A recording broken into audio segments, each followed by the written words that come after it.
It all started with a deal, one that seemed simple, harmless, and temporary. Ethan Graves was a billionaire CEO, the kind who never smiled unless it was in front of a camera. He didn't believe in love, marriage, or anything that came with real feelings. His world was made of contracts, numbers, power moves, and a cold silence that followed him wherever he went. But when his dying grandmother made one last wish, to see him married, before she passed, he knew he had to do something drastic. And that's when she walked in. Lena Carter was nothing like the women Ethan usually surrounded himself with. She worked in the same building on the ground floor as a customer service rep for a third-party logistics company. She was quiet, wore faded jeans, always tied her curly brown hair in a loose bun, and didn't care for anyone in a suit. She avoided drama, never went out with her coworkers, and kept her head down like she was trying to disappear. But Ethan noticed her, not because she was flashy, but because she wasn't. There was something raw about her, like she wasn't afraid to be ordinary in a world that punished women for not being extraordinary. "Be my wife," Ethan said one day, without a hint of sarcasm. "For 6 months. Fake of course. I'll pay you $10,000 a week. You just have to play the part." Lena stared at him like he had asked her to jump off a building. "You think I'm for sale?" Ethan tilted his head, cool and unbothered. "No, I think you're smart. I'm offering a business deal." She should have walked away, and she almost did. But then her sister called. Cancer. Treatment wasn't cheap. Rent was overdue. Her car was falling apart. She didn't want his money, but she needed it. Pride didn't matter when someone you loved was suffering. So she said yes. That was his first mistake. From day one, Lena was nothing like he expected. She didn't pretend to be the perfect, smiling socialite. She didn't flatter him or act like he was a god just because he was rich. The fake engagement dinner, she called his best friend a man-child in a $1,000 coat. At a gala, she fell asleep on his shoulder during a speech. She wore flats to his office, left lipstick stains on his custom-made napkins, and brought spicy noodles to his $1 million penthouse, stinking up the place like a cheap food truck. And worst of all, she talked back. Ethan's cold walls, the ones built by betrayal, abandonment, and years of ruthless business, started to crack. Not because she was trying to melt them, but because she wasn't interested in fixing him. She treated him like a project she didn't sign up for. "You think you can control everything," she told him one night, sitting on his expensive white couch with her feet tucked under her like it was hers. "But life doesn't care about your schedule, or your contracts, or your fake ring." He laughed. "And what would you know about life?" She met his gaze, calm, sharp, enough to know you're hiding in this glass tower because you're too scared to feel anything real. That was the first time he didn't have a comeback. Days passed, then weeks. The lines between fake and real blurred so quickly he didn't even notice when she started sleeping on his side of the bed, or when her toothbrush found a permanent home in his bathroom, or when his cold, dark penthouse began to smell like cinnamon and lavender. But it wasn't love, not yet. It was a ticking time bomb, because Lena had secrets too, and Ethan, for all his money and power, was not prepared for what came next. She didn't just enter his life. She invaded it, and soon she'd start to destroy it, piece by piece. Ethan started noticing the little changes first, things he never permitted in his carefully controlled life. His schedule, once precise to the minute, now had unpredictable moments. She would pull him out of meetings just to have lunch in the park. She'd put on old music in his office, force him to eat greasy takeout, and once she even dragged him to a farmer's market wearing sweats and a baseball cap. And people noticed. His employees whispered. His board started asking questions. His image, the powerful, ruthless CEO, was softening. To the world, it looked like love. To Ethan, it felt like chaos. But it was working. His grandmother smiled for the first time in months. "She's good for you," she said softly, holding Lena's hand. "Don't mess this up, Ethan." He gave a rehearsed smile, but it didn't reach his eyes. This was all fake. A game. A means. To an end. Right? Lena, meanwhile, played the role so well that even Ethan had trouble keeping up. At events, she clung to his arm like they were truly in love. She laughed at his terrible jokes, wiped lipstick off his cheek, and called him babe with a teasing wink that made his skin burn. But when the doors closed, when the crowds were gone, her mask dropped. "You think this is a joke," she said one night, slamming a drawer shut in the guest room she'd claimed as her own. "You're getting paid," Ethan snapped back. "You agreed to this." "Yeah, for my sister. Not for you to treat me like a puppet." Ethan took a step closer. "Then stop acting like one." She stared at him, something dark flickering behind her eyes. "Careful, Ethan. You don't know who you're playing with." He didn't take her seriously. Not yet. He still thought he was the one in control. Until things started to unravel. It began when he lost a major investor, someone who saw a video of Lena yelling at him in public. The footage went viral. CEO gets schooled by his wife over sushi, the headlines read. Lena trended for 3 days straight. She refused to apologize. Then came the article. An anonymous tip about how Ethan's company had been dodging environmental regulations. It nearly cost him a merger. Lena's name wasn't on it, but she had friends in low places, activists, bloggers, even ex-journalists. She denied everything, but her eyes told a different story. And still she stayed, cooking breakfast in his kitchen like nothing happened, folding his shirts with ridiculous, smiley face notes in the pockets, whispering things to his grandmother that made the old woman laugh harder than she had in years. It was driving him insane. Every time he tried to confront her, she flipped it on him. "I'm just your fake wife, remember? What do I know about billion-dollar scandals?" He started digging. He had his team run a background check, but her records were spotless. Too spotless, like someone had wiped them clean. The truth was slipping through his fingers like smoke. One night, after a tense charity event where Lena had made a bold speech about corporate greed in front of his entire industry, he cornered her in the parking garage. "What are you doing?" he hissed, voice low and dangerous. She smiled like he was a child playing dress-up. "You don't get to ask me that anymore, Ethan. You're sabotaging me." "No, darling," she whispered, stepping close enough for him to smell her perfume, vanilla and fire. "I'm waking you up." His hands clenched. His heart thudded. And for the first time in his life, Ethan Graves felt something that had nothing to do with money or power. Fear. Because the woman he thought was small, simple, and desperate was none of those things. She was a storm, and he had invited her in. Ethan's world had always made sense. Profit, power, precision, those were the things that shaped him. But now everything was off balance. He couldn't focus at work. His team started missing deadlines, partners pulled out of deals, and the media kept digging into stories that should have stayed buried. And Lena, she floated through his life like she owned it, smiling, calm, untouchable. At breakfast, she'd hum songs while flipping pancakes, acting like nothing was wrong. Even when Ethan came in with bloodshot eyes from another sleepless night, she kissed him on the cheek for the cameras. She whispered supportive things in front of his grandmother. She looked like the perfect wife in every photo. But in private, she was poison wrapped in sugar. "You look tired, honey," she said one morning, sliding a coffee cup across the kitchen island. "Nightmares again?" He stared at her. "You think this is funny?" "I think it's ironic." She sipped her tea. "You built your empire on control. Now you can't even sleep without looking over your shoulder." She wasn't wrong. Emails started leaking. Old tax documents. Whispers of blackmail.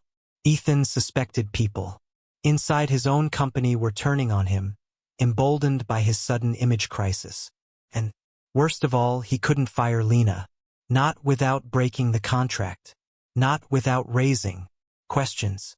And not without disappointing his grandmother, who now adored her. "She's the best thing that ever happened to you," she told Ethan during a hospital visit. Don't let her go. He clenched his jaw and smiled through it. But inside, a storm was brewing. Later that week, Ethan had Lena followed. He needed dirt. Proof she was behind the sabotage. Something to give him leverage. But what his investigator found only made things worse. Lena wasn't just some sweet nobody from a logistics company.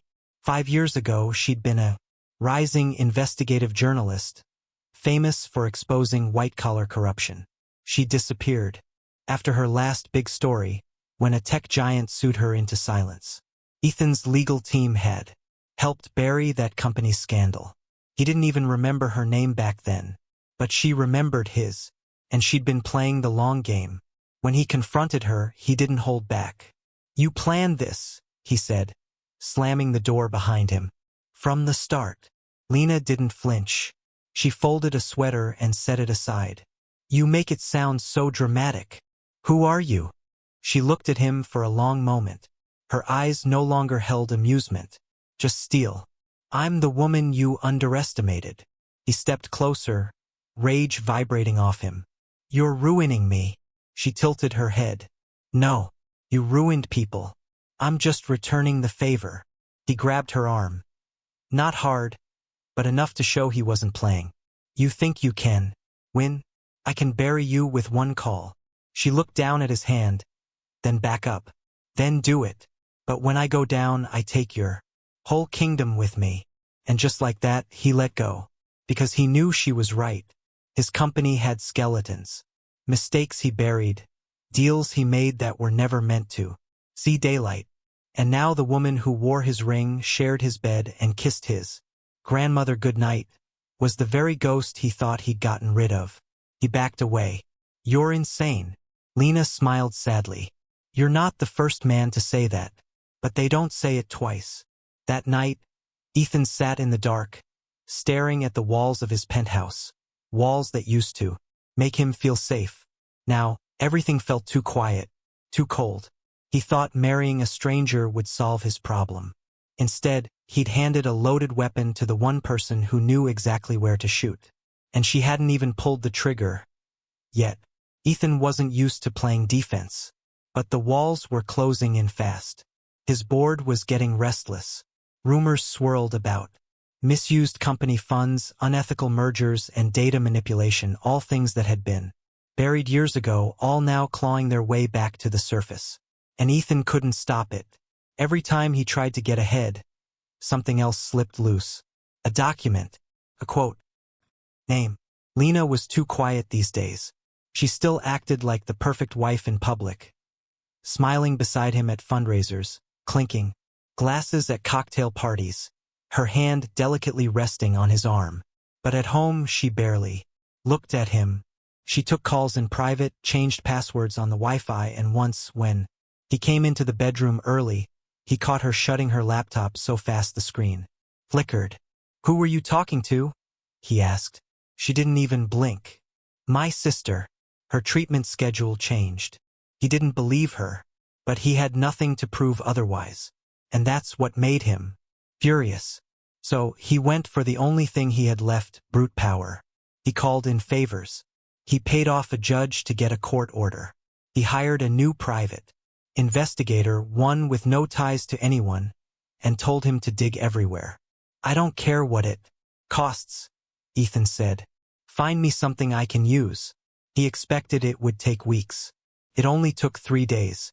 The PI returned with a manila folder. Inside was everything: photos of Lena meeting with old journalist contacts, encrypted messages, emails from whistleblowers she'd helped bring out of the shadows. She had never stopped being a journalist. She just changed the angle. And the worst part? She had already started writing again. The article was halfway done. The headline alone was enough to make Ethan's skin crawl. Sleeping with Power. How I Married a CEO to Expose His Empire. He felt the blood drain from his face. She was going to destroy him, and do it under his own roof, wearing his last name. That night he waited for her. When she came home, he was standing by the fireplace, holding the printed pages in his hand. She barely reacted. So you found it, she said, calm as ever. You lied to me, he hissed. You used me. No, Ethan, she said, taking off her coat. I played your game, and I played it better. He threw the pages at her feet. This ends tonight. She didn't move. Then end it. Go ahead. Out me. Fire me. Divorce me in front of your dying grandmother. Tell the world your marriage was fake. Do it. He froze. She had him cornered. Because if he did that, everything crumbled. His company, his reputation, his grandmother's heart, and most of all, his pride. People would finally see what he'd always hidden. Ethan Graves didn't control anything. He just bought silence. Lena took a step closer, her eyes gleaming like glass in firelight. You thought I was simple. You thought I was weak. But here's the truth, Ethan, I chose you. You were a story I needed to tell. And you made it so easy. He stared at her, shaking with rage, and something worse, regret. Because deep down, he wasn't just angry she tricked him. He was angry that somewhere in the chaos, he started needing her. But it was too late now. This wasn't love. It was war. And Lena had already drawn first blood. For the first time in his life, Ethan Graves was afraid to move. Lena walked past him like the confrontation had been nothing more than a casual dinner conversation. She picked up the printed article from the floor, folded it neatly, and slid it into her bag. Then, without looking back, she disappeared into the guest room. The room she had turned into her fortress of secrets. Ethan stood frozen by the fire, haunted by her words. You were a story I needed to tell. He had been reduced to a headline. But he wasn't going to let her win. The next morning, he began damage control. Every trace of Lena's involvement in the company was erased. Access codes revoked. Security clearance downgraded. Her name removed from the foundation board. She was no longer welcome at meetings, galas, or charity events. From the outside, it looked like a standard marital drift, but behind closed doors, it was a war of silence. She didn't fight back. Not directly. That's what scared him most. Ethan began launching his own plan. He contacted old tech partners, ones with access to private servers and encrypted backchannels. I want every message she's ever sent, he said coldly. Every document, every login, every connection. Track it all. And they did. Piece by piece, they built a map of Lena's network, her old journalist group, an anonymous blog site, and even a hidden drive in a cloud server she thought was private. The content? Terrifying. Lena had everything: proof of company corruption, interviews with former employees, environmental violations, texts between executives discussing cover-ups. She'd been collecting it for months, starting even before she married him. Ethan felt the pressure building. His chest was tight. He stopped sleeping altogether. His company's legal team was in panic mode. The press was circling, sensing blood in the water. Shareholders demanded meetings. Rumors of a hostile takeover floated in the air like smoke before a fire. And then, the email arrived. From Lena. Just one line. You still have time to come clean. But that window's closing fast. That night, he stormed into her room. She was sitting on the floor, legs crossed, typing calmly like she was journaling in a coffee shop. You're bluffing, he said. She looked up at him. Am I? You want to destroy me, go ahead. But you better be ready for what comes next. She closed her laptop and leaned back. I'm already ready, Ethan. I've been ready since the day you tried to silence me 5 years ago. That hit him like a punch. I didn't even know who you were. But your lawyers did. Your company did. You helped kill my story. You cost me everything. He opened his mouth, but nothing came out. She continued, her voice quiet, almost gentle. You ruined people's lives. You didn't get your hands dirty, but you paid the ones who did. I lost my career, my credibility, my life. And you never even knew my name. He stared at her, for once without a response. Because now the truth hit him harder than any lawsuit or scandal ever could. She wasn't just a woman with a grudge. She was the consequence he never saw coming. She stood up, walked past him, and whispered in his ear, You should have picked someone prettier, someone dumb, someone desperate. Then she walked away again. And that night Ethan realized something chilling. Lena wasn't just writing a story. She was the story. And no matter how much money or power he had, he was already the villain in it. Ethan spent the next 3 days locked in a haze of strategy, anger, and something far more dangerous: doubt. He called meeting after meeting with his lawyers, public relations team, and corporate security. Every solution they offered came with a price. Fire Lena publicly and risk her, releasing everything. Bribe her into silence and look even guiltier when the truth surfaced. Sue her for breach of privacy and let the court dig into everything he'd kept buried. None of it was airtight. None of it would fix the truth. She's too smart, his head of legal finally admitted. If she drops this, it won't be because we forced her. It'll be because she wants to. Ethan didn't sleep that night. He walked through his penthouse like a ghost, stopping in the hallway where the walls still held framed photos of him and Lena, fake smiles, staged kisses, picture-perfect lies that now felt like warnings. Then he passed by the guest room. The door was cracked open. The light was still on. She was sitting on the bed, laptop glowing on her lap, surrounded by printed drafts, sticky notes, and empty coffee mugs. She didn't look up when he entered. "Couldn't sleep?" she asked, flipping a page. He didn't answer. She finally looked at him, her expression unreadable. "Don't worry," she said.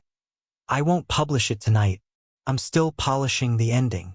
He sat down on the edge of the bed, feeling strange and stripped bare. "Why are you doing this?" She blinked slowly, as if the question exhausted her. "Because people like you always get away with it. You hide behind money, legal teams, charities, suits. I wanted to remind you that actions have consequences. That someone out there is always watching." He stared at her hands.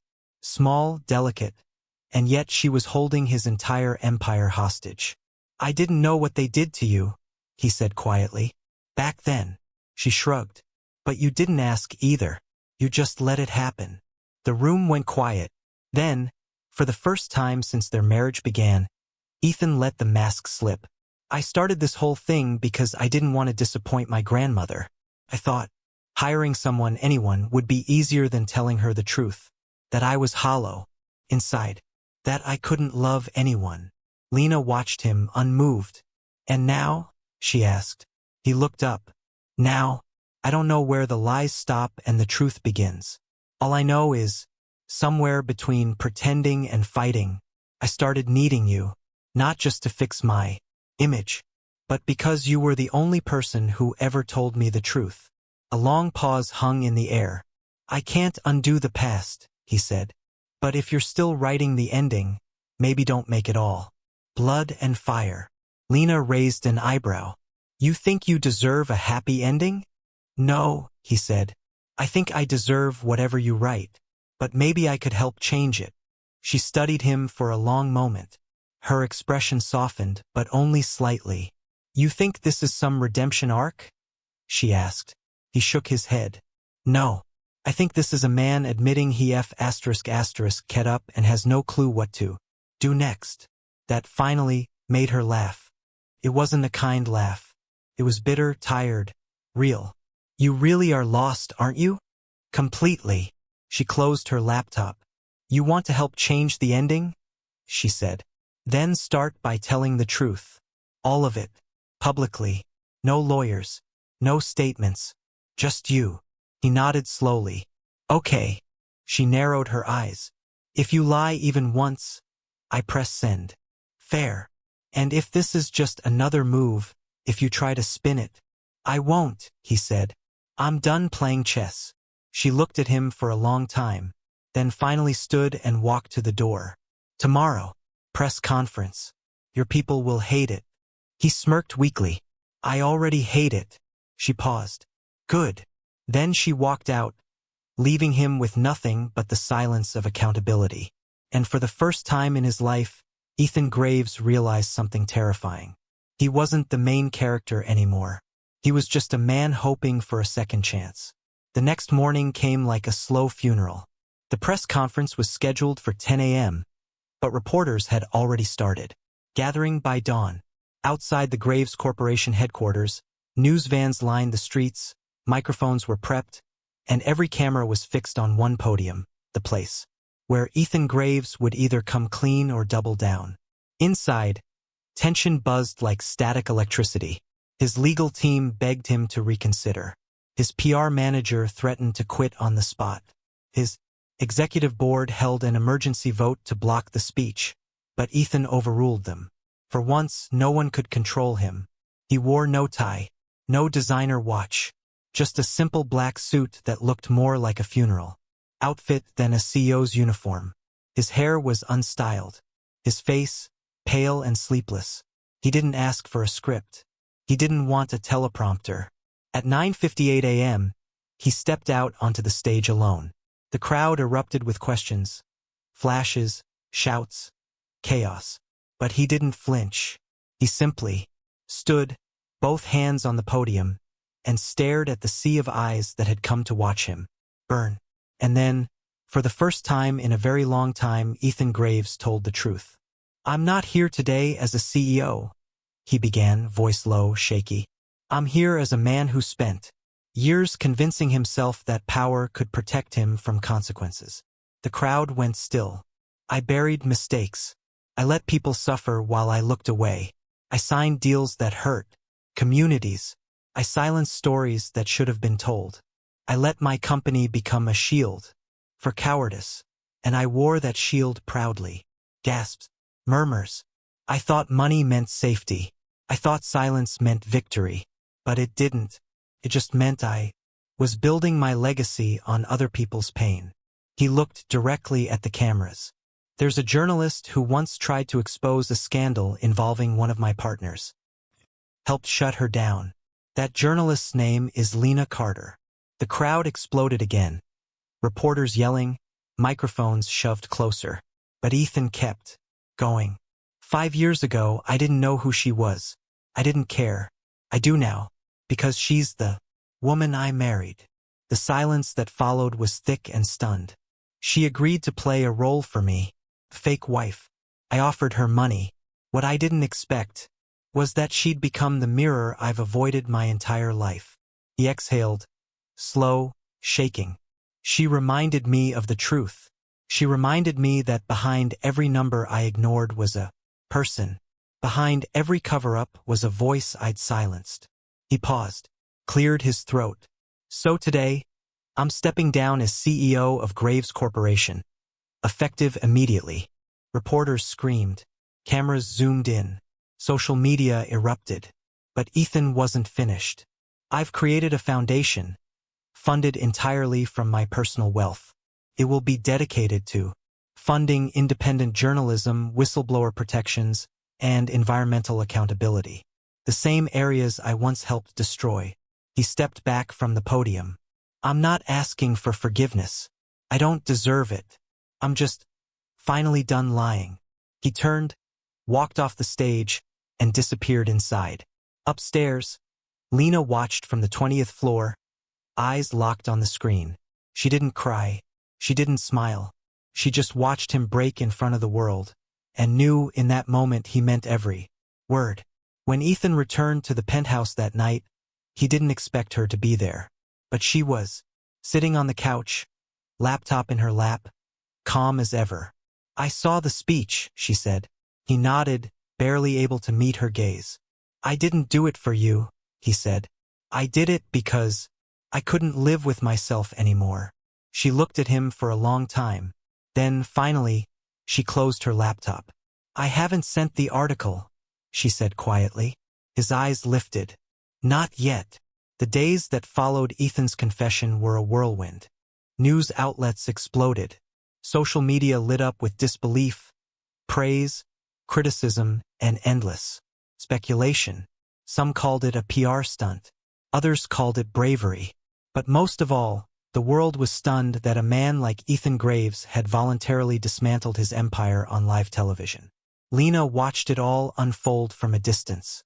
She didn't speak to him much during those days. She didn't leave either.